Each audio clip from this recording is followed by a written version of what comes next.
Dans cette seconde séquence, nous allons poursuivre l'étude de la formation du système nerveux lors de la vie embryonnaire en nous intéressant à la phase de neurogénèse. Ceci nous amènera à nous questionner sur le statut du fœtus. La phase de neurogénèse durant la vie embryonnaire suit la phase de neurulation. Elle correspond à la formation des cellules qui composent le système nerveux, soit les neurones. Celle-ci, chez l'homme, est divisée entre la neurogénèse dite embryonnaire et celle dite fœtale. Cette séparation se fait lors de la 9e semaine de grossesse, soit durant le 3e mois de celle-ci. La neurogénèse embryonnaire est caractérisée par la prolifération, différenciation et migration des neurones. Ces cellules se forment à partir de cellules progénitrices neurales qui apparaissent dès la phase de la neurulation.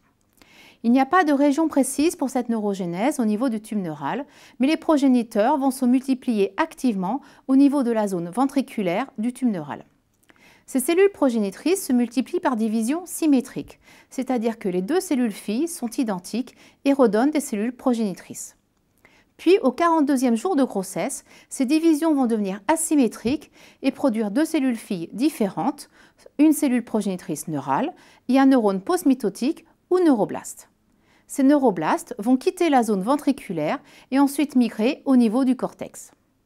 La migration séquentielle de ces neuroblastes vont conduire à la formation des 6 couches du cortex. Une fois arrivées à leur destination, les cellules se différencient. La neurogénèse corticale est terminée au 108e jour de grossesse, soit à la 15e semaine de grossesse. Ce cortex cérébral est alors composé d'une population hétérogène de cellules, à savoir tous les types de neurones qu'on peut retrouver dans un cerveau.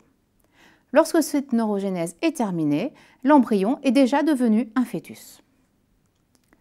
Lors de la période dite neurogénèse fœtale, la morphologie du cerveau subit des modifications majeures. Sa taille est multipliée par 3, notamment au niveau du cervelet. Ces modifications anatomiques sont en relation avec les changements au niveau cellulaire, avec la formation massive des neurones dans toutes les régions du cerveau, mais également à la formation de multiples connexions neuronales. De ce fait, le fœtus est un être qui comporte un système nerveux formé, structuré, mais qui n'est pas encore complet. Toutefois, il est fonctionnel, puisque le fœtus entend les sons, reconnaît la voix de ses parents, répond aux stimulations de toucher, etc. De plus, le fœtus commence à ressentir la douleur vers la semaine 24 de gestation.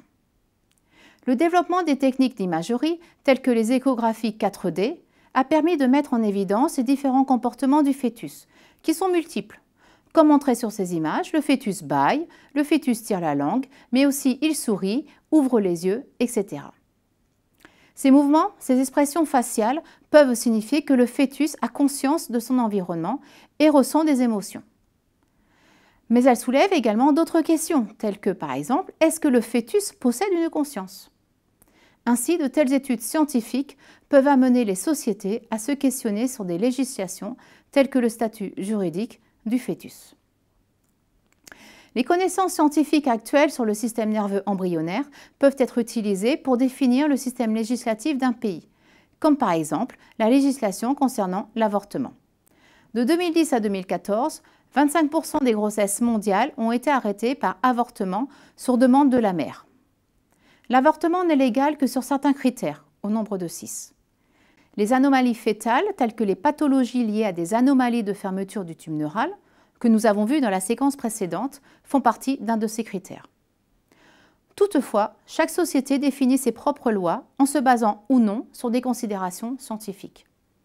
Ainsi, la législation sur l'avortement diffère selon les pays. Elle est légale sur demande de la mère dans 65% des pays développés. Dans les pays en voie de développement, ce pourcentage est de 14%. La période légale moyenne durant laquelle l'IVG, interruption volontaire de grossesse, est autorisée est de 12 à 14 semaines, ceci avant la fin de la neurogénèse corticale. Mais ceci peut varier selon les pays. Par exemple, en Europe, cette période est de 12 semaines en France et de 24 semaines en Angleterre, et ceci correspond à la première sensation de la douleur par le fœtus. Elle reste inégale à Chypre ou Malte, mais devrait être légalisée très prochainement en Irlande.